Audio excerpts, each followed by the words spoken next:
With 50 plus years of combined produce, supply chain, entrepreneurial, and business experience, Craig, Slate, and Ed Bertaud discuss the impacts of fresh produce on their lives and health. This podcast is a casual conversation between two friends just trying to get better. This is the Fresh CrEd. Man, it's good. This is awesome. Good to see you. You looking well yourself, Trim. You got your goatee there, looking coiffed, as they say. Yeah, so, it's kind of funny.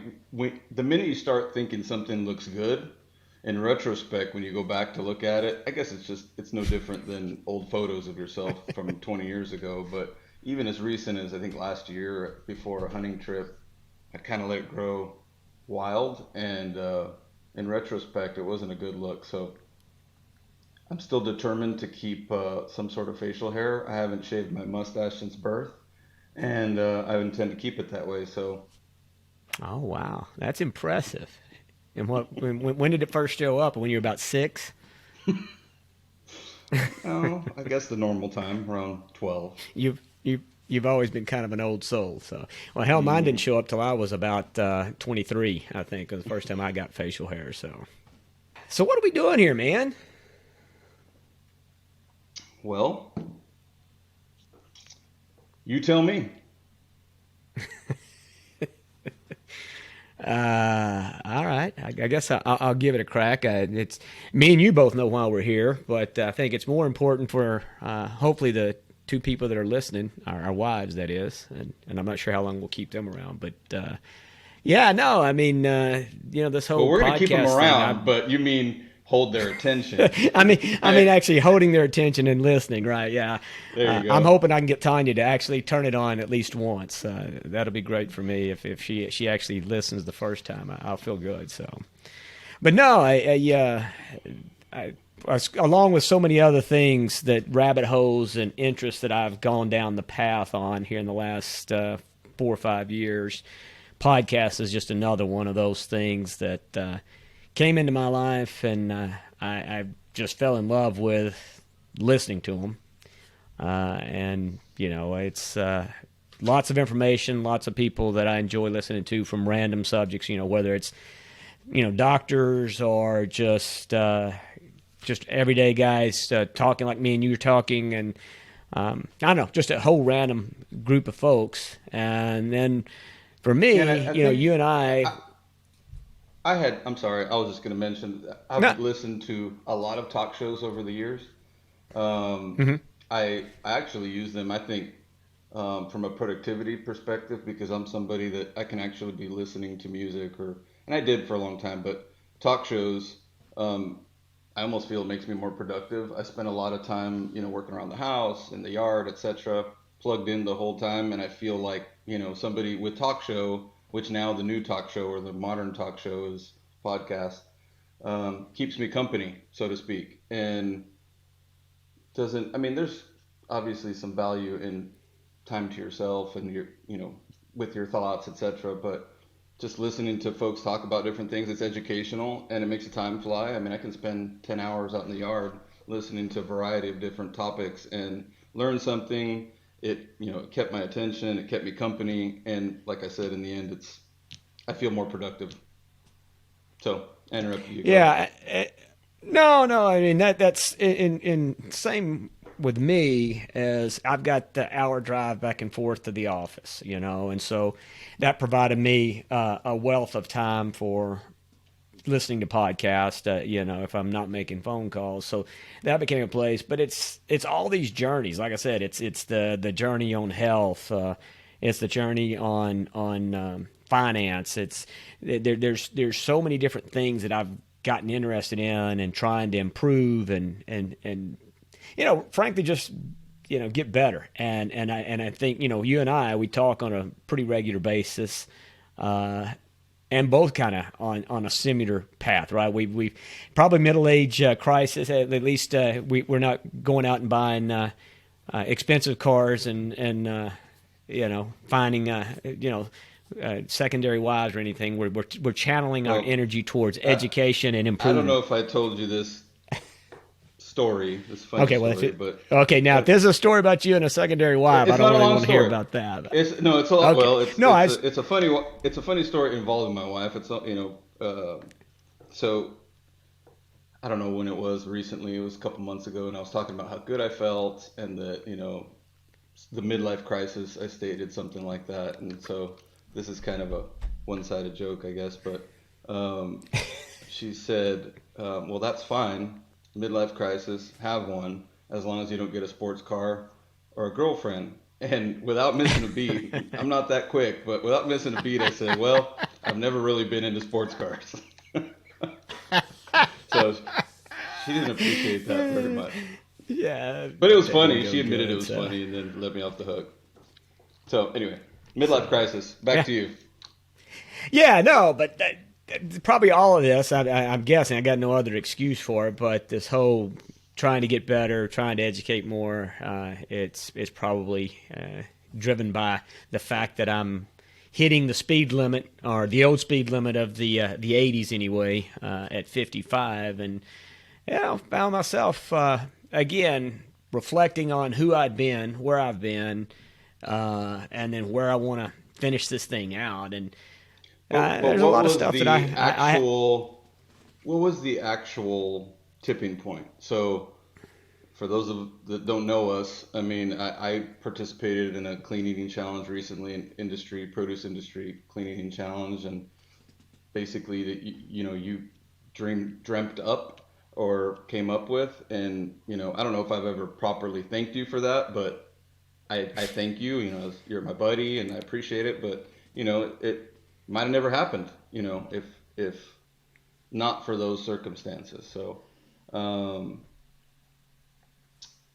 I know when the tipping point was for me, but we never really talked about when was it for you. Like, did something happen where, boom, the next day, because obviously there's learning and there's habits and there's all these things that need to change. But was there a particular point when that happened for you? Yeah. Well, yes and no. It's been more progression, and the best I've tried to go back and figure out. So there's been a couple of different catalysts. The first catalyst that I can put my finger on is a life insurance policy, and I got a cholesterol score. I had a cholesterol score. I do my annual checkup, and I thought, and my cholesterol scores were fine. They really weren't bad, but they kept kind of going up. In fact, back then, this was probably 5 years ago, 6 years ago, something like that. The doctor's like, "Hey, you need to keep an eye on this." He said, "We may have to do something, if it keeps going this direction." And then I had this life insurance policy, and they dinged me for it going up. And so then I got like, okay, because I'm cheap. Anybody that knows me, it's listening to this. My first thing is, how do I save a buck? Well, when they dinged me for not being bad on cholesterol but increasing, it became a competition for me personally at that point. And my first attempt at getting healthy was, just quit eating as much meat as possible, right? And I literally, each day for lunch, I had a bean burrito from Taco Bell. And, I thought, it's got beans, it's got cheese, got onions, and it's got a tortilla. It's no meat, and that should be good. All the food groups, yeah.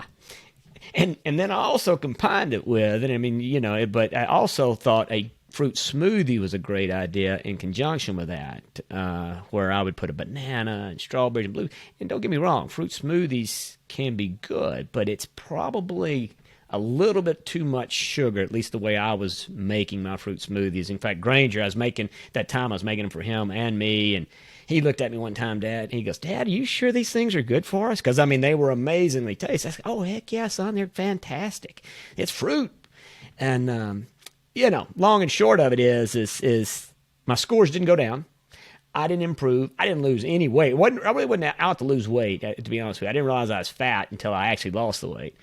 But end of the day, that's kind of where that was the first catalyst, life insurance policy. I started dinking around, trying to understand a little bit about what kind of things I should be eating and how to improve my health.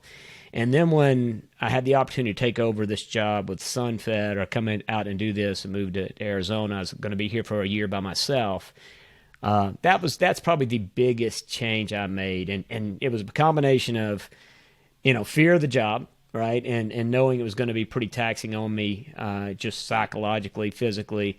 And I didn't really need to be, and if I was going to do a good job, I needed to be at the top of my game. And then second, being stuck in Arizona by yourself gives you a lot of time to think. And I kind of got off the rails out here by myself. My kids say I turned into a hippie when I moved to Arizona, so maybe there's some truth to that. But those were really the two big deals that took me on this path. And as I got on it, it's just continued to snowball, and hence, now falling in love with podcast and me and you kind of enjoying what we're doing on these journeys. I thought, you know what? This is a great opportunity for Ed and I to have this conversation publicly, because we both run into people that ask us things about our journey or what's going on. And who knows? Maybe somebody wants to listen to this. Maybe they don't. I know that I'm doing this because it's going to be fun.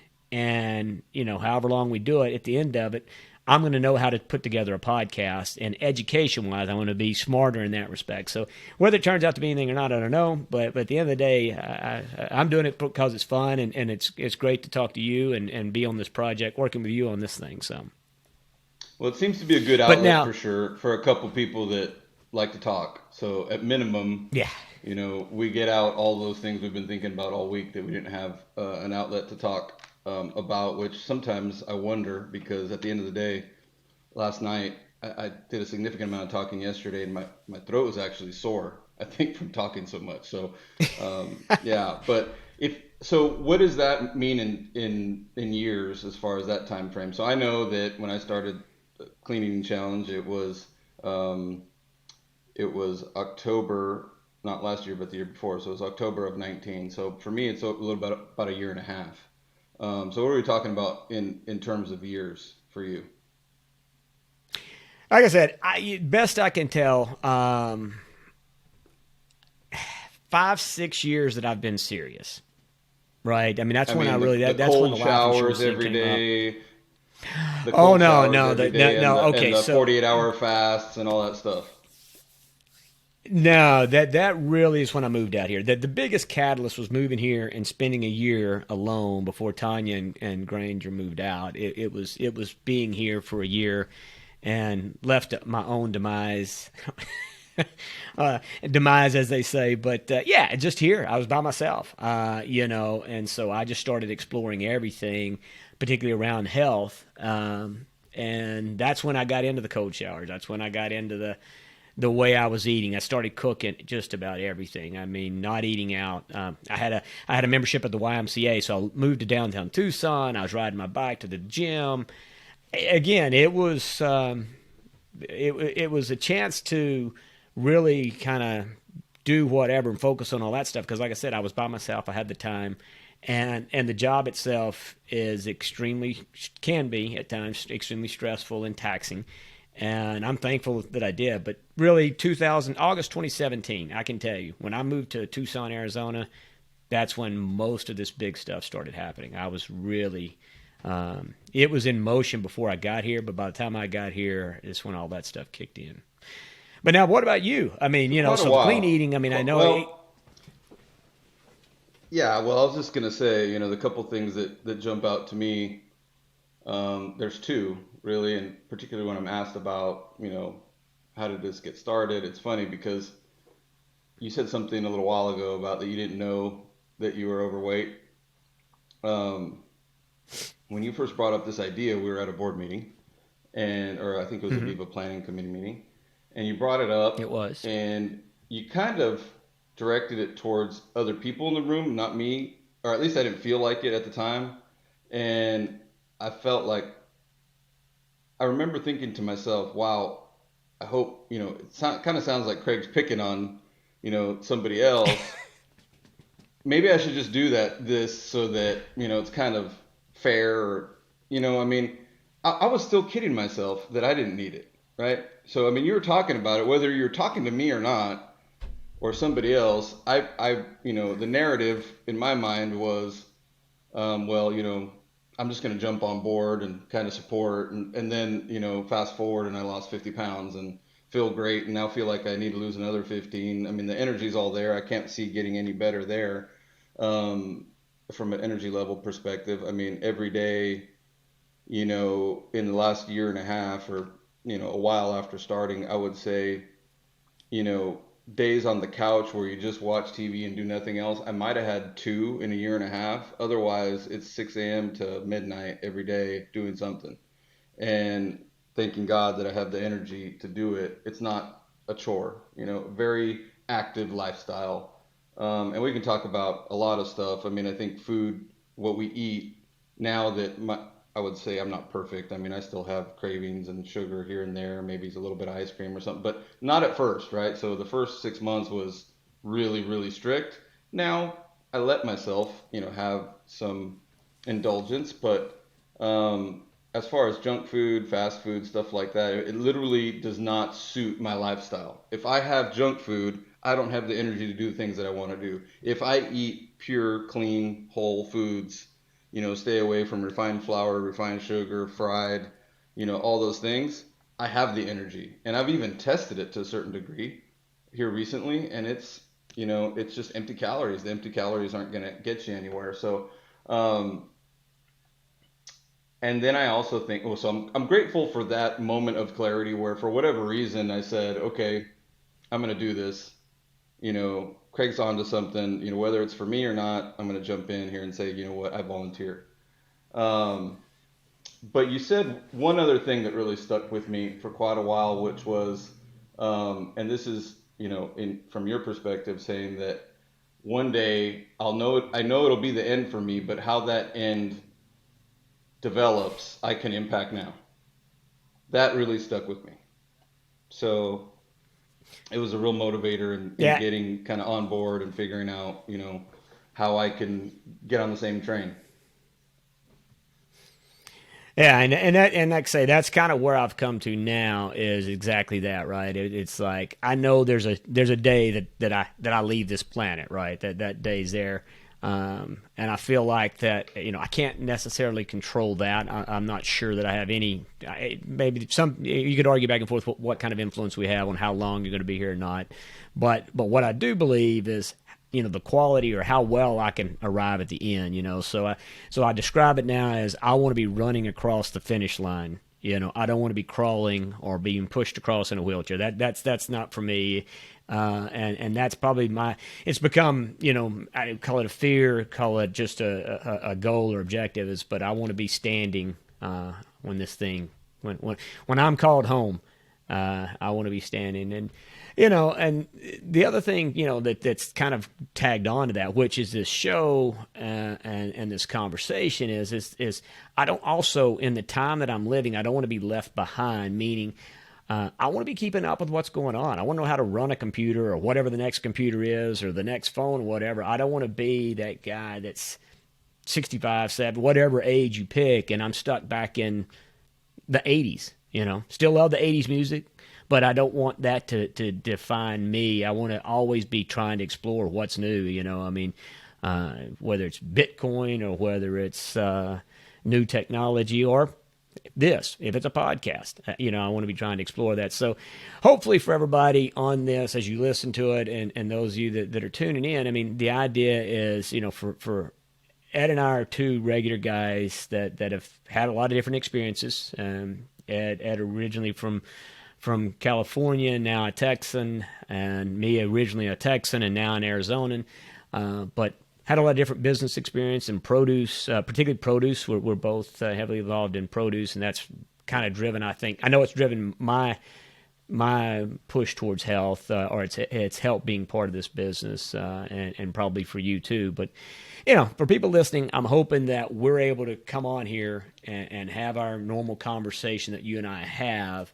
And maybe, through some of this, there'll be some things they can take away and can enjoy it. Similar to the podcast that I listen to other people that are talking. I'm hoping I can bring and you can bring the different experiences and stuff that we're getting now or we've gotten in the past and can talk about it here and people can find something. So ultimately, that's what this is about. This is what we're hoping to do. Well, and we talked about walking the talk, right? As far as you mentioned, our connection with produce and fresh foods, walking the talk. And it was time for me to walk the talk. And very glad that I did it. I truly see it as a gift. Um, because I think back to, and sometimes, oddly enough, people say it takes kind of I mean, you're talking about your health and your stats, and I think an insurance policy issue.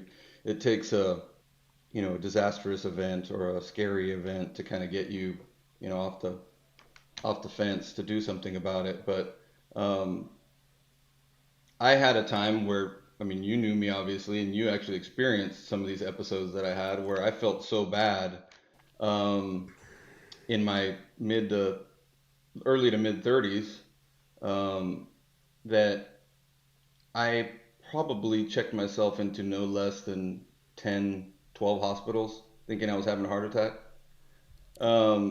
And it was Yeah. a combination of stress, all of us, you know, anybody who, wants to get somewhere in life, um, the stress of getting ahead in one's career, a young family at the time. I think I was building a house for a couple of those years, not taking care of myself, not eating the right things. I felt like hell, and it was actually what the culprit was severe gastritis, which if folks don't know the difference, it's not heartburn. Gastritis is something completely different, and it's pretty intense. Can create pain, distension, just overall sense of malaise, which is horrible. Um, and if it helps one person, I am not above saying that I actually got so bad that I had suicidal thoughts during times that it was the worst. So to think that I wasted so much time feeling like that, and that I wasn't doing anything to really help it, right? So I didn't change. I was eating refined flours, fried alcohol, the whole nine yards. The things that people don't want to hear, right? That they have to stop doing. And I think you've even said this to me before, where look, if it's comfortable, it's wrong. If it's easy, it's wrong. I mean, we're just hardwired to be, kind of big babies, and we don't want, right? That's all the hard stuff.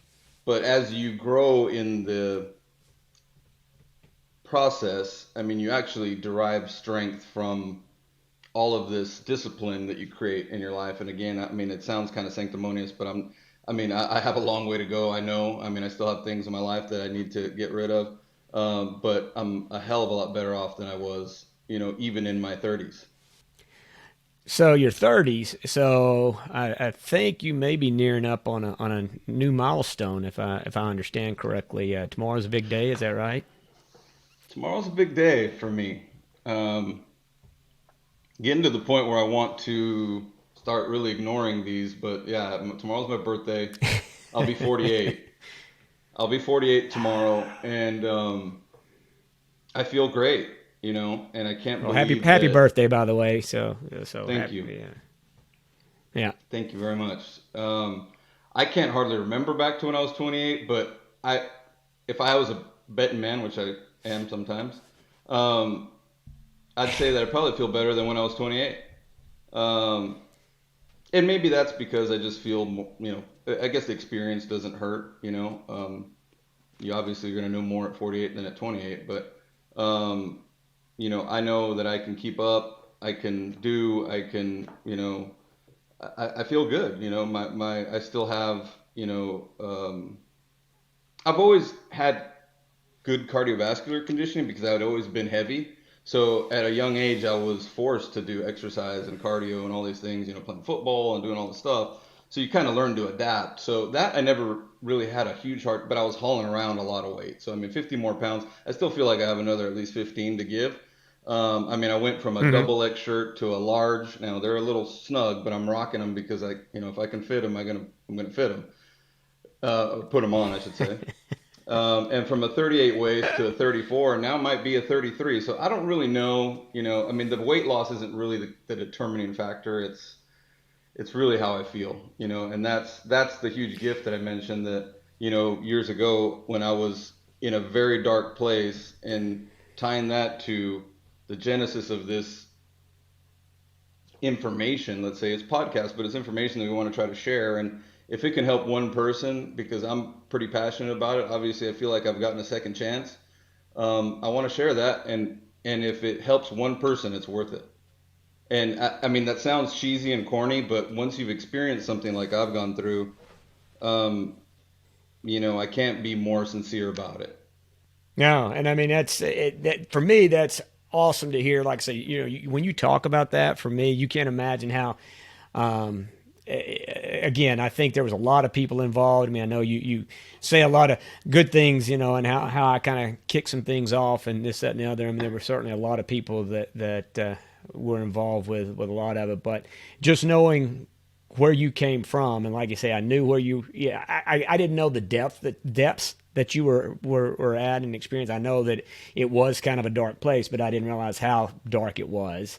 But to know that, I had a little part to help you come through that. I mean, for me, that's a huge, it makes me feel really good. I mean, as much as I enjoy playing golf with you and some of the events and things that we've done together, I probably really, enjoy knowing that I was part of that and continue, and now together, you and I can, one, grow more, right? Continue to educate each other on different stuff that we're experiencing and seeing, and hopefully, like I say, through this, bring some other people along. I don't know. We'll see how it goes.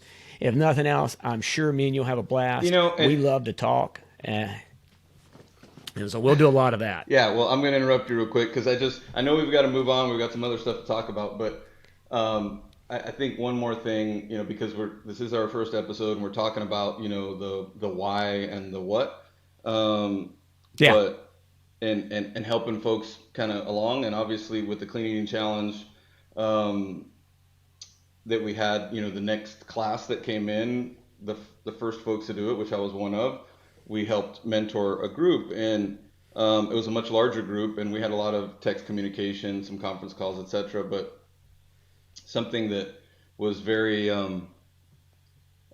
significant for me was prior to the holidays, we had a conference call, and it was kind of a rah rally to keep everybody focused through the holidays. Hey, you might go off the rails a little bit, but let's talk, everybody try to stay focused. And we had some new members join kind of late in the game, and I was sharing my story, and I still get emotional about it because I'll go on to that. But so we're on the call, and I kind of started getting emotional to the point where I couldn't talk. I got choked up, and I got past it. We finished the call, and then a day or two later, I had been thinking about it, right? Because I felt a little embarrassed, and I was thinking about it. I was in the parking lot somewhere, about to go into a store, and I was inspired to send a follow-up note to the group, right? It's 12, 13 people. Follow-up note to the group, say, hey, happy holidays. If I don't talk to y'all,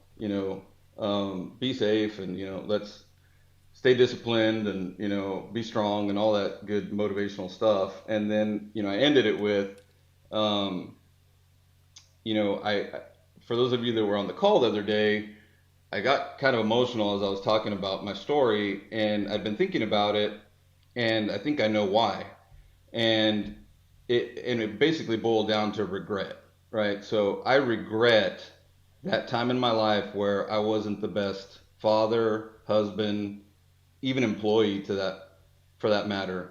And, and that regret is what was so heavy and weighing heavy on me that made me, kind of break down. So I even get emotional talking about it now, but that was, the kind of the key word was regret. And we don't want to live with regret. I think a lot of folks probably experience an entire lifetime, and towards the end, you might have some regret, but I felt it about as intensely as I think I could. And, and I'm sorry for it. And I've even apologized to my family at this point. But, where we're at. So I'm just trying my best now. Well, I mean, and it's funny. It's funny you say that. I mean, I'm in this. Again, what I don't think maybe I was, but I wasn't quite at the, like I said, the depths that you were. But that whole regret thing and looking back over so much, and I too want to make sure it's clear. I got a long way to go, right? I mean, this is a journey that I don't ever see an end to, right? So it's now a journey that I'll be on for the rest of my life, is the way I look at it. So getting better every day and trying to be better every day. But yeah, looking back when I was not aware, awareness is something that's become a much bigger part of me, and trying to be reflective, and there's plenty of people in my life, certainly within my immediate family, my kids, my wife, and I'm a pretty self-centered guy, and sometimes have a hard time really appreciating and understanding other people's positions or where they're at. So I've too lived with that same regret, and look back over how things were and how I was and how I handled situations, particularly with kids. My girls all my kids are grown now, and so yeah, I know exactly what you're talking about. But you know what? At the same time, I'm also aware that there's nothing I can do about that. But just like health and everything else, I can do something about today and going forward, right? And so that's what's in my control, and that's what I'm going to try and influence. But yeah, it's funny you talk about the regret. I mean, certainly I go through it as well. Well, I mean, I think every human being does. It's just at different levels, obviously. But just one more thing, and I guess we can move on. But another thing that comes to mind anytime anybody asks me about just trying to get better and what I've experienced. But in retrospect, I was in survival mode for quite a long time. And when you're in survival mode, it's very difficult to get out of it and to get better and to be thoughtful, introspective, self-helping, etc. I mean, I remember days where I'd get home from work, or I'd be home and finish work, and I'd throw myself on the living room floor and just literally felt like, dying because I felt so bad. And Mm-hmm. I'd watch my wife, who also works full time, get home, start dinner, help the kids with homework, and just do everything else. And I would just stare at her in amazement and think, how does she do it? I mean, I wasn't being lazy. I felt horrible, and now when I tell you in a year and a half, I might have spent the day on the couch 2 times, and I think I was mildly ill those 2 times. But I am going all the time. I'm jumping out of bed. Right. 48 tomorrow. I wasn't jumping out of bed when I was 30.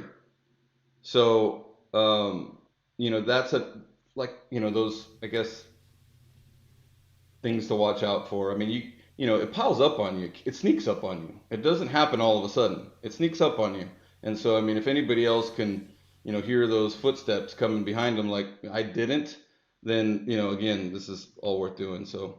All right. Well, I'm going to take that as an opportunity to segue into some other things that we wanted to get to on this, and you talk about family, and and how that's kind of changed. I think you and your daughter had something. We had Earth Day the other day, and I think you made some time out. I didn't know you were a gardener, but apparently you are. So maybe what was that all about? What were you guys doing for Earth Day, and how were you giving back to the earth, my friend?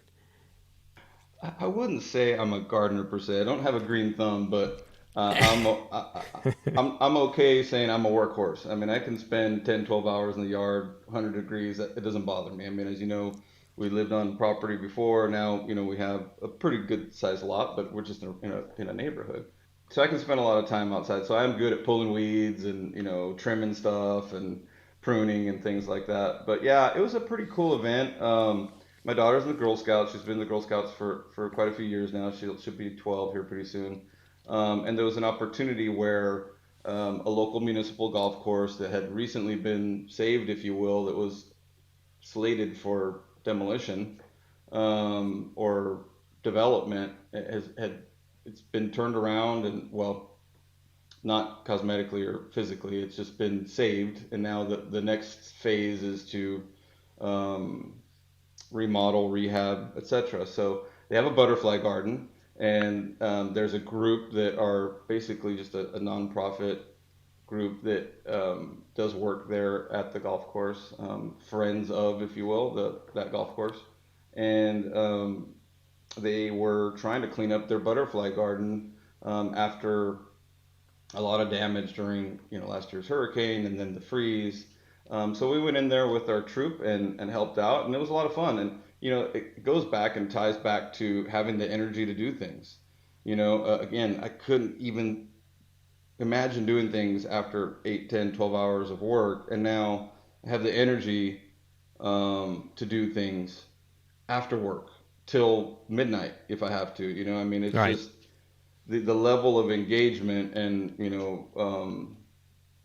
the level of presence is just night and day. So yeah, we had fun doing that and cleaned up, and the butterfly garden is great, and there's a lot of happy butterflies now. So and the girls loved it, and we did our. Well, I mean, and I don't know if you were part of Walmart just for I believe it was either Earth Day or Day, maybe it was before Earth Day, but we had a call with those guys, and it was a I guess it was just the U.S. Produce industry or whatever, but they're pushing for increasing things for pollinators and really trying to take a closer look from our industry standpoint as to making sure we're doing the right things as it relates to the earth, and it matters. I had a call this week with a grower, and literally the bee population. They in our business, they bring bees out to pollinate. They actually have an industry. Their guys are bring bees to the fields so they can pollinate, and supposedly the bee population is down by about 50%. This year due to the fact of the drought, and that has a real negative effect on bees and pollinators, if you will. And the real deal is if we don't have pollinators, we're not going to have fresh produce. I mean, it's just that simple. We got to get mindful. I mean, I'm an old school guy. I'm coming slowly at this whole save the planet thing. And that's just one of those things where I had mentioned early on, I don't want to be left behind. I want to stay, in tune with what's going on. And I'm trying to get up. All my kids are there. My wife's there. Everybody is, in there. And I can see it. You can see the impact. And we've got to try and do better. Like I say, for me, for the business that I'm in and business you're in, we better take care of this planet, or we're not going to have an industry. And so it's good. It's good to see somebody with the bankroll that a Walmart would have to get behind these initiatives, and then get companies like us and people around the country to get into it and start doing things to promote pollinators. And it sounds like you guys were doing that at the golf course, with the flowers. So you're doing your part for pollinators. So good for you guys. We have no shortage of bees in my area. We have no shortage of bees. I look out my window and I see a citrus grove about 100 yards away. So we have a lot of bees in the area. And It's good. it's not funny you mention it, but you're mentioning this has been a problem for a while, right? The bee population, and I don't know the statistics, and we probably should have pulled some stuff for this discussion, but it's been as long as 6 or 7 years ago that we had some experts come into a grower shipper board for United. We were in DC during a policy conference, raising these very same issues. So I mean, this has been something that's been an issue for quite a while, and so yeah, it's definitely time we stand up and pay attention.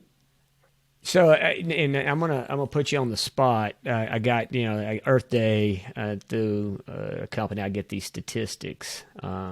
Just curious, what do you think the most polluted city in the U.S. is? I'm gonna give you a crack at least according to their statistics. So I'll my caveat in this. Let me see who this is. This is Statista. I believe is how you pronounce it, Statista.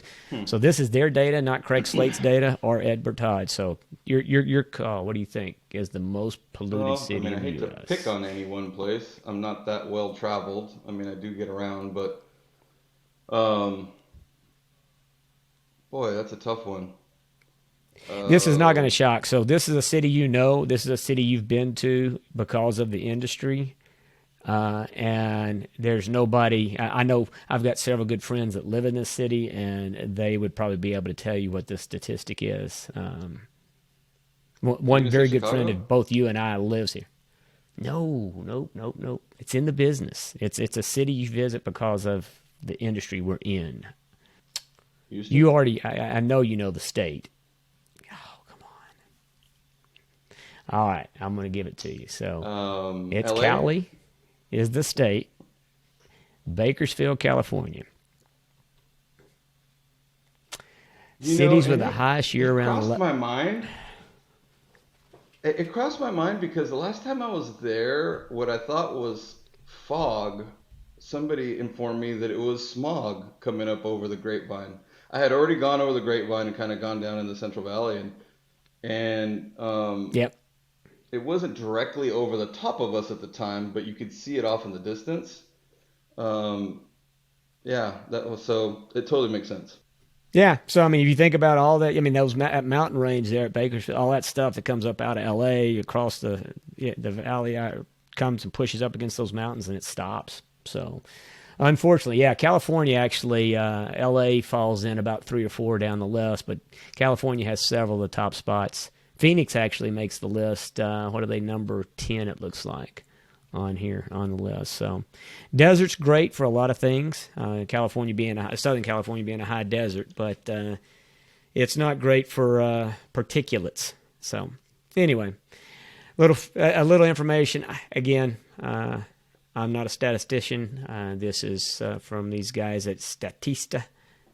Just reading the news. So, along with events and industry and stuff, lots of things are changing. You know, we spent this last year in COVID lockdown. You mentioned the Clean Eating Challenge. Of course, that's highly connected with Viva Fresh and different stuff. But so, what's your take on the world opening up, both for general world and the industry as well? Well, I know that this has been talked to death, obviously, but we had our Viva Expo in Dallas, and it was a relative success. Obviously, a lot fewer folks attended, as you know. So I have mixed feelings still. I think I feel bad saying this, but after being vaccinated, I feel a little more secure, although every day I'm reminded that it's not enough, right? So, between mutated strains and other components of potential danger moving forward, we were able to have an expo and socially distance and have a significant amount of safety protocols in place. But I'm still being careful. It's business as usual. It's COVID business as usual for me. Still wearing my mask and doing what I'm supposed to do and trying to protect others. And I have a daughter that's not of age to have the vaccine, so I definitely think about her. I don't, I can still carry, as you know, the virus. So I definitely think about that quite a bit. But I am traveling a little bit, limited as needed. We've gotten pretty creative and had, tailgate meetings with customers, etc., outdoors, or outdoor, cafes or patios or stuff like that. And so, where there's a will, there's a way.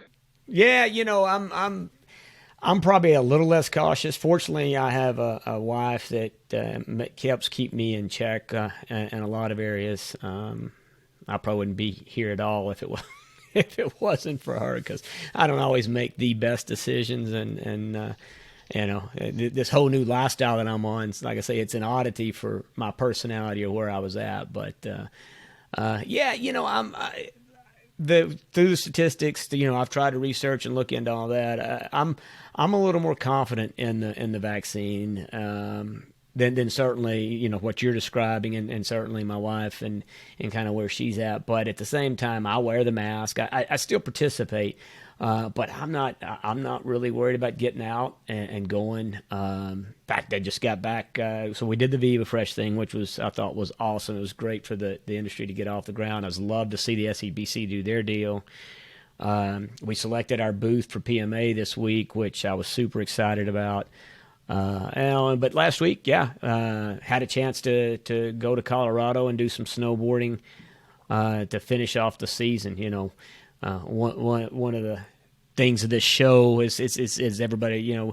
It's going to be kind of a random thing from the way we talk about it. Certainly health and wellness, but it'll be things that we're passionate about. And snowboarding's one of those things that I got really passionate about. And so we went last weekend, and it was great. I mean, you had to wear your mask on the plane, hotels. I mean, all those semi protocols are there, but you can still get out with the vaccine. Everything, you don't feel bad about being out, and you've got a lot less concern. And with everybody else participating, statistically, you're taking those odds, in my belief, you're taking those odds way down. Yeah, still could come about. It still could happen, but we're really starting to mitigate that. And I don't know, everything I read from it, the vaccines, and once you have it, it's given me a lot of confidence. And I do try and read, scientific data or doctors and things like that. I'm not a social media guy. LinkedIn's about the only place you can find me on social media, and you probably don't see me there much. But so, yeah, my source information for whatever I'm looking at, I try and make sure that it's from somebody that's got a lot better background than me in terms of knowledge. And yeah, I don't know, whoever I'm reading, I've got confidence in. But again, part of that's just my personality is I tend to want to be on the optimistic side and positive side, and maybe sometimes that's a fault. So when you went to Colorado, so I made a trip to Colorado in October during COVID, obviously, but we were on a hunting trip and out in the middle of nowhere.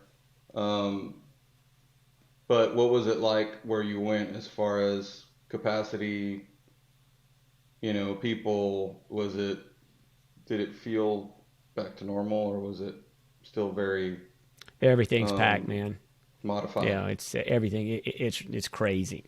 No. It's the planes. Every plane I've been on, from here to Viva, from here to Colorado, planes are packed.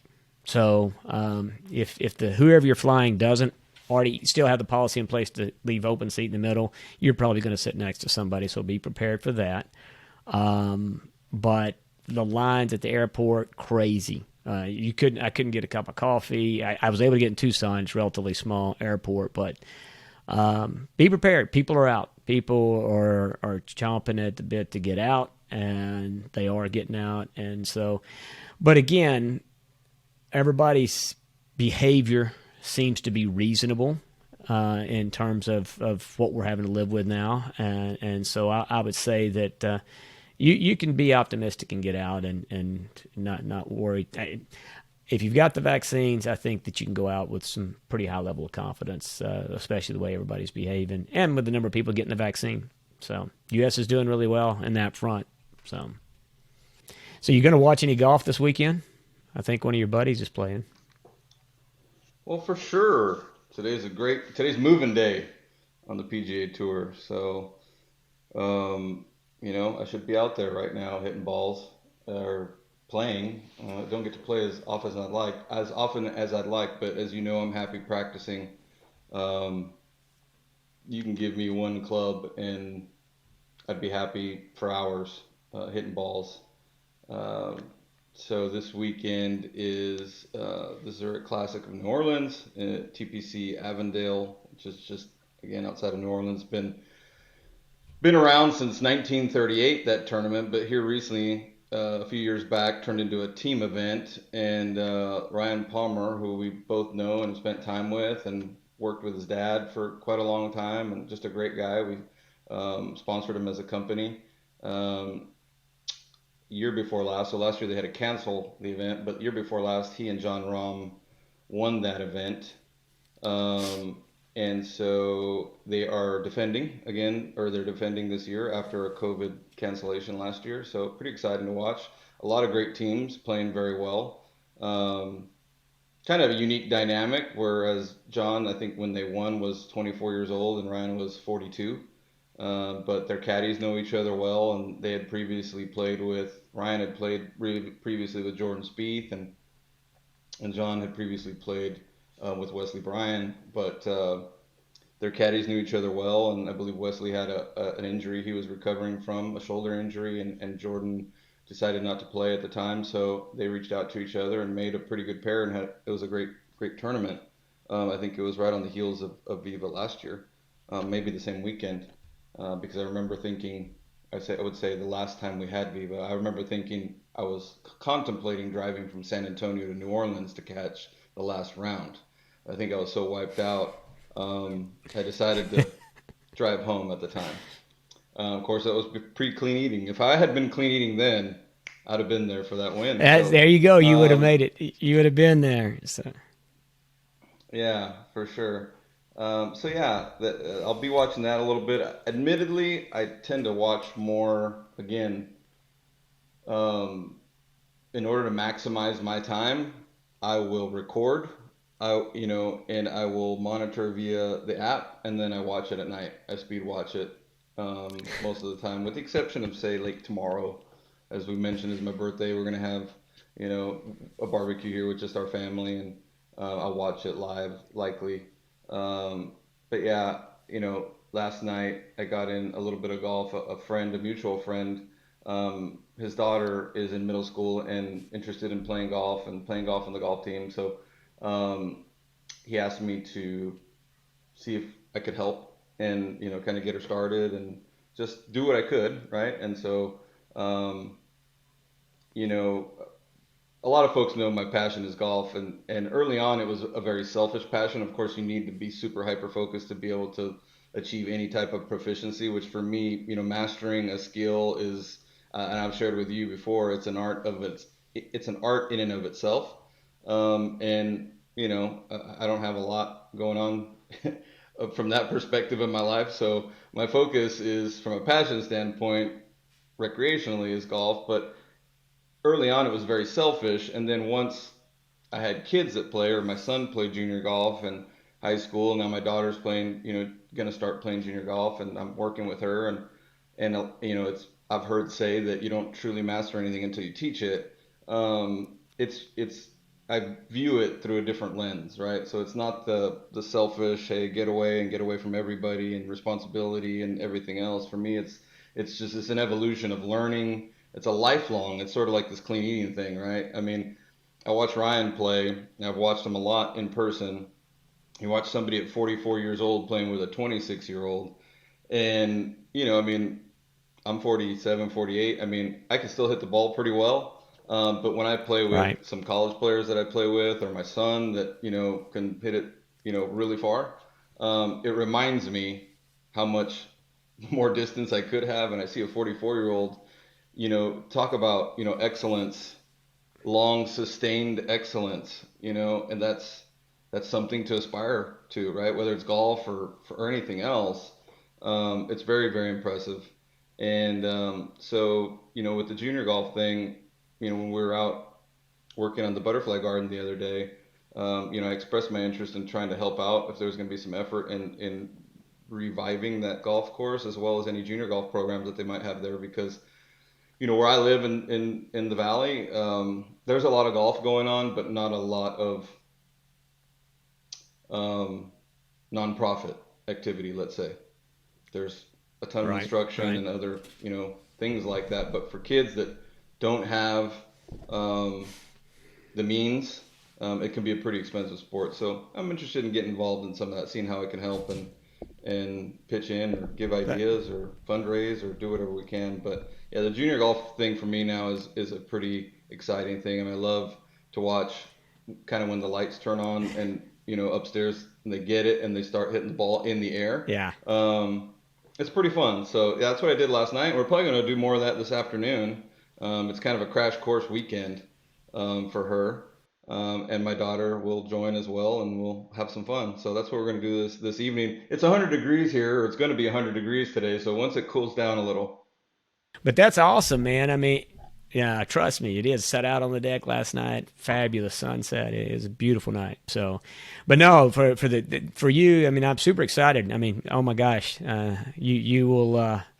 I know where a big part of your time is. Good thing you've got finished up all your projects around the house, because your afternoons will be all into the coaching of golf. So, and you talked about Ryan. I mean, what a guy. I mean, he's having a super good year too. I mean, did well at the Masters. Hank, since 2015, his first time back since 2015, had a really good round there. I know the last time, it may have been 2015, maybe it was 2014, he finished in the top 10, I believe, that year. But no, a super good year, and a lot of good finishes this year in the tournament, and it's exciting to see him.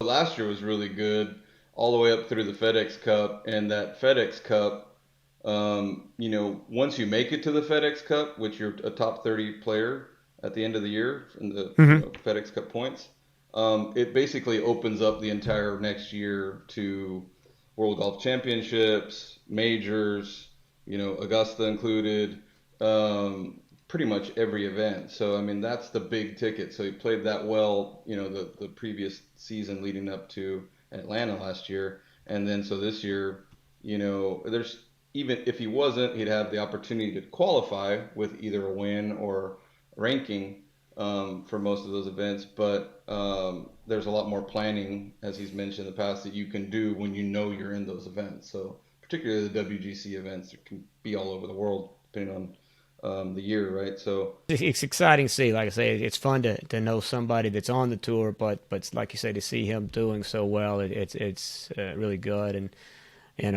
I'm convinced, though, anybody that can learn to play golf in Amarillo, Texas, ought to have an advantage over everybody else, for crying out loud, because with the amount of wind and the hard pan that you're playing off of in Amarillo, for crying out loud, you might as well be playing in a parking lot in a hurricane.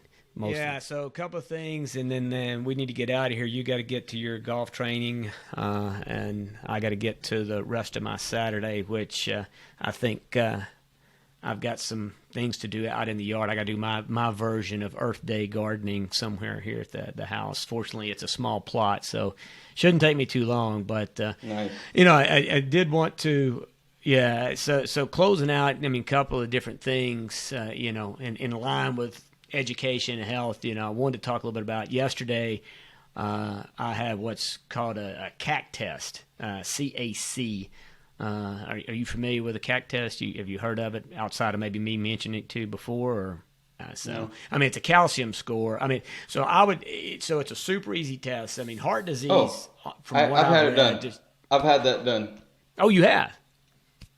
All right. Well, I had my first one yesterday. I mean, and it wasn't because I needed it. It was because I asked for it, and through all my health. And I would tell people, if you have not had a CAC, it's, I did self-pay, so it was like $99. If you do it through insurance, it's a lot more expensive. So I don't know. Check with your doctor. But end of the day, I did that yesterday, and it's your calcium score. It doesn't give you any guarantees, health, heart, or whatever, except it's kind of predictor. It's like cholesterol scoring, right? You can have good cholesterol scores and still have heart problems, but certainly it's like everything else. It's just more information for you to take action. If it's not a good score, it certainly helps to benefit, to change it or improve your score, whatever. So CAC test. Everybody that's listening, check with your doctor, get one, recommended. Although it's like anything else, be prepared for the information you get, because you may find out something you don't want to know, and you're going to have to make some changes if you don't want to live with it. But I wanted to talk a little bit about that. And then, my new book that I told you about, did you get a chance to start that yet?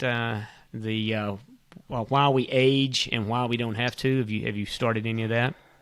So this is the book that he's talking about.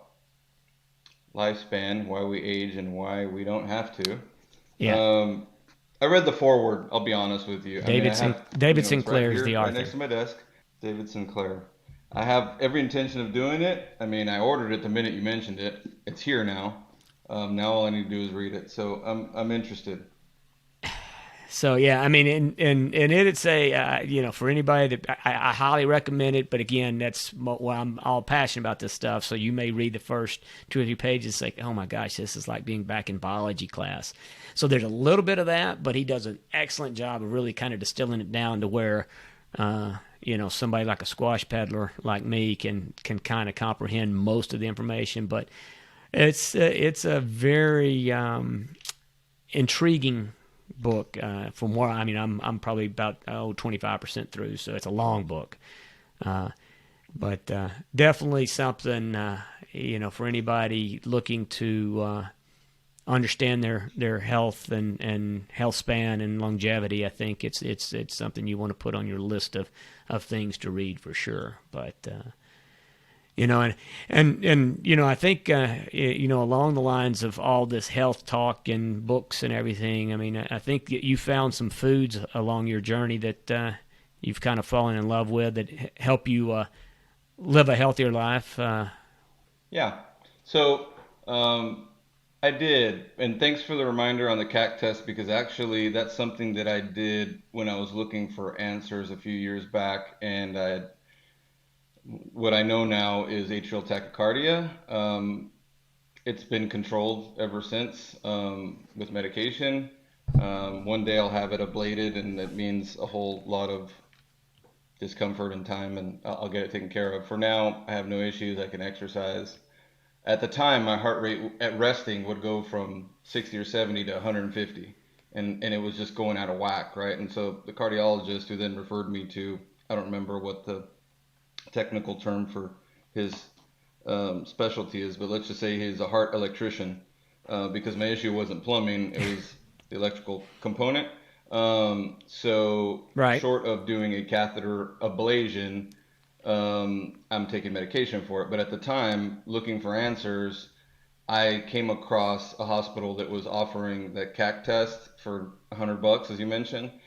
My stats weren't great. They weren't horrible, but they weren't great. But the reminder that you just gave me is now that I'm in better shape, I need to go back and have it done and reconcile the two. So I'll do that ASAP. No, that would be super interesting. It'd be super interesting to know where that's at.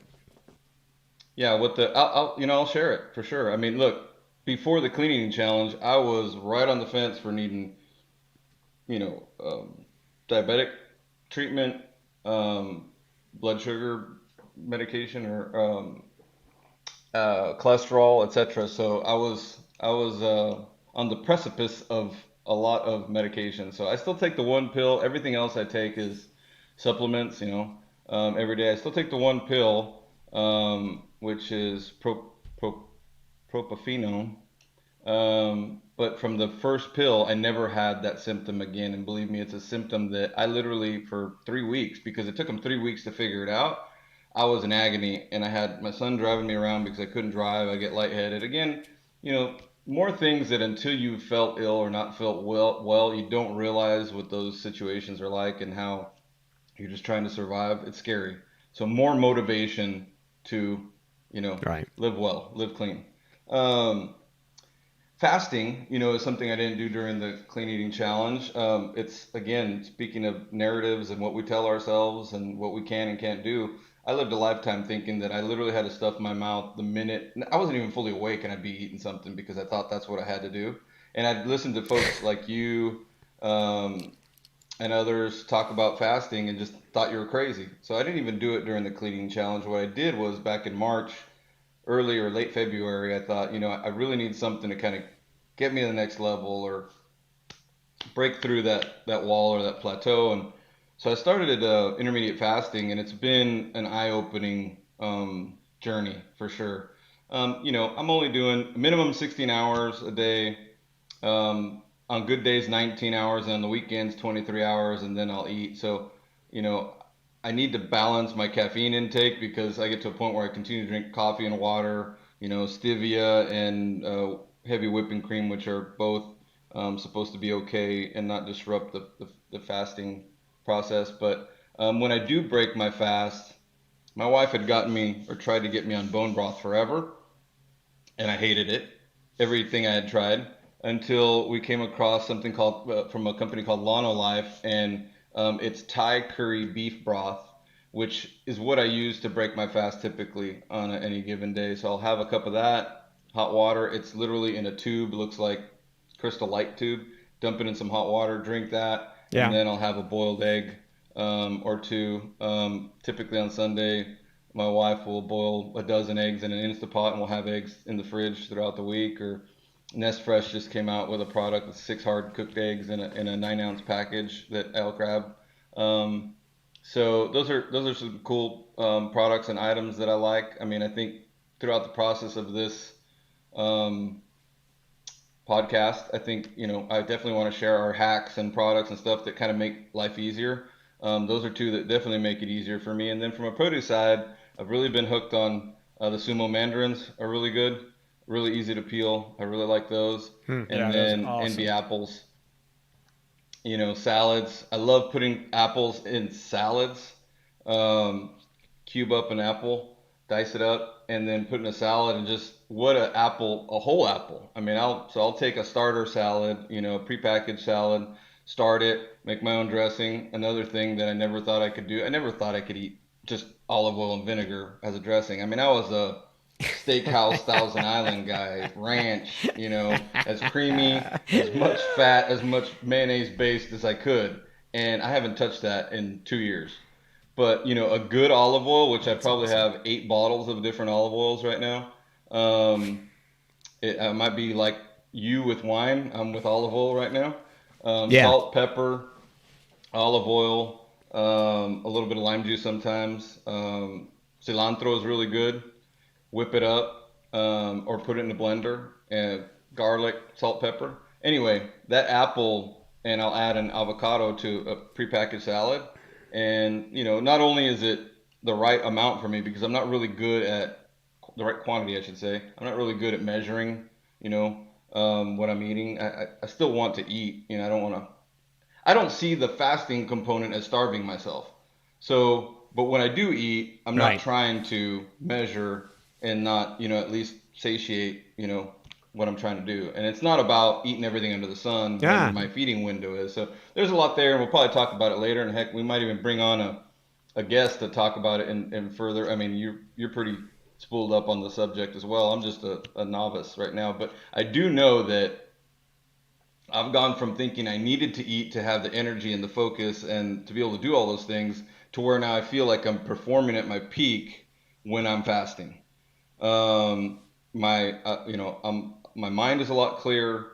I'm sharper to the point where when I do break my fast at 3 o'clock on a typical day, or even 4 o'clock, just to kind of bridge me to dinner, which isn't much. Like I said, a bone broth and a boiled egg, or half an avocado, or a whole avocado. Again, I'm not totally limiting myself, um, but I'm almost not wanting to break the fast because I know that I still have either really intense work to still do from a brain power perspective, or I do start to feel a little sluggish now when I eat, even if it's healthy food. I'll feel a little sluggish, and I don't want that sluggish feeling. So, not to mention overeating. I can't remember the last time I felt like I was in a food coma, like you do on Thanksgiving. Haven't had that feeling in well over a year, and I don't miss it. Yeah, and certainly, man, there's about 10 different subjects and topics we can get on fasting. I don't want to even begin to get started down my fasting passion right now. We'll save that maybe for the next pod that we put up, and because yeah, there's a lot there, and I agree. All the things you said, you're spot on in terms of fasting, and we can get into at least what benefits I've gotten from it, and what some of the people say out there that there are benefits. So. Yeah, no, I think we covered a lot of material. I think we maybe before we even started, doing the podcast idea, I said you and I could do a 10-hour podcast. I'm not sure anybody wants to listen to an hour and 15 minutes of us. I know nobody wants to listen to 10 hours of us. So we've got to rein ourselves in and try and make it a little more, make it as compact as possible. So, yeah, I mean, for me, this has been, like I say, the first intent was to have a good time. All of this, to getting up to this point and making this first recording, it's been a blast. Today having this conversation has been fun. And now the fun part will be, like I say, if the wives, if they bless it, or if they give us the thumbs down like the Romans did, and probably we'll continue doing it with a thumbs up or thumbs down. That's just kind of how we are. But I don't know. You got anything before we shut her down? Well, Considering how much fun she was making of me when I first brought up the idea, I think that's it. I mean, I was just saying that, my wife was sort of making fun of me when I came up. I wouldn't say sort of. She was making fun of me when I came to her with the idea.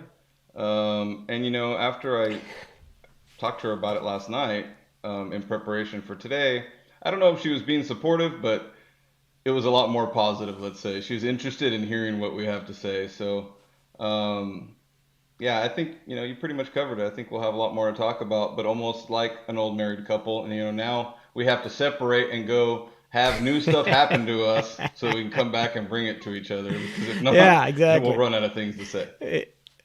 All right. Well, let's close it out. And yeah, and for you guys listening, this is the Fresh CrEd, and we'll let you know as soon as we get our Twitter page set up and where you can find us on social media. But really appreciate everybody tuning in, and we look forward to seeing you guys next time we're in town. Take care now. See ya. Take care. Talk to you soon, buddy.